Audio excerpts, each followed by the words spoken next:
During the Middle Ages, wealthy women wore gowns, and they were very different materials than poor women. They were more colorful, luxurious fabrics with rich embroideries. What? Little girls of this era would wear small dresses. These dresses would resemble their mother. Color played a huge part in clothing. Purple determined majesty, and gold determined virtue. Social class determined the things that were worn. Peasants wore stockings and tunics, trousers, and other things, such as shorts. The rich people couldn't wear poor clothes.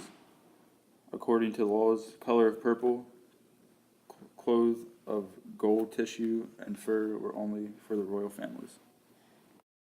Poor and wealthy people had the same length dresses, and they wore fur on the inside of their clothing to keep warm.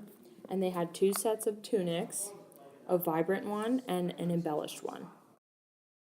Peasant women wore long gowns with sleeveless tunics and wimples to cover their hair, and then sheepskin cloaks and woolen hats and mittens were worn in the winter to protect them from the cold and the rain. During this era, boys wore round hats. The girls wore bonnets. During the Middle Ages, female kids and male kids had very similar outfits and weren't considered born until age 12. Their outfits consisted of doublets, which are hip length, and jackets, as well as hoses that were from their waist to their toes.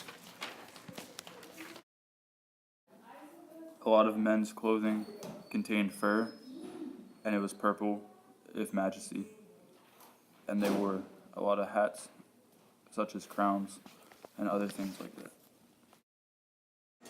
Most women in the Middle Ages wore woolen clothing with undergarments made of linen, and the wool was generally shorn from sheep and spun into threads for clothing worn by women of the family. Peasant kids wore cloaks, woolen socks, and tunics.